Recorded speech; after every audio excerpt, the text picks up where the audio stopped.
we've been recreational users of Porcupine Hills, Livingstone, ever since I can remember, which is probably 2 or 3 years of age. And we've been fishing and walking that country all those years. I have traveled in that country for over 70 years. The first time I went into Daisy Creek was on horseback with my father and a friend of his, and I can sit and imagine different holes on the river that I've fished, caught fish, or been skunked. So I know the country very, very familiarly.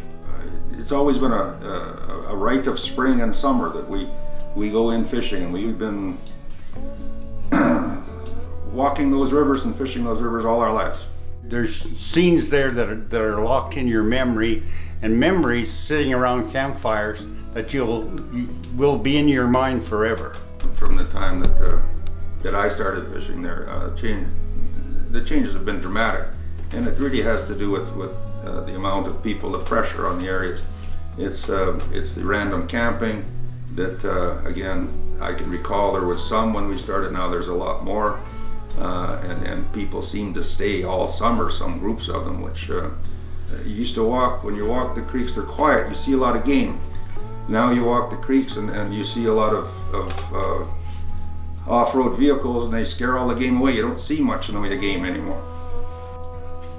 You're listening to trail bikes racing up and down the creeks and quads wandering all over. I don't know how many times the last few years I've gone up on a beautiful day, it's been fishing, and then I'll hear or I'll see vehicles going through the creek, and you know, a month after the spawn, here comes all the silt coming down again, and just covering over the spawn. And that's happened. I've seen it on the racehorse, I've seen it on the old man. That happens way too often. There should be established trails.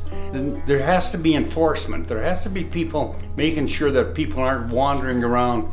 Unless you protect those headwaters, you don't know what's going to happen. Those rivers, those streams, feed a lot of part of Alberta. They feed the whole agriculture industry in southern Alberta, and it goes on to that, and eventually all that water winds up in Diefenbaker Lake. All this stuff has a big impact right across the prairies. Land use planning means better management, and it means mitigating the impacts of what's going on in there, and trying to maintain the very fragile ecosystems that you have.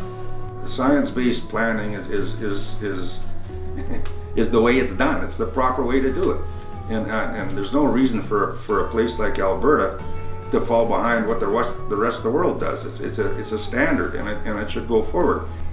Unless you manage this appropriately, and trout are they're like the canary in the coal mine. They're very sensitive species. So in the future, 10 years from now, 20 years from now, 30 years from now, there are still trout, and you can still fish for trout. Then the ecosystems are surviving. They're being properly managed. Many areas have lost that.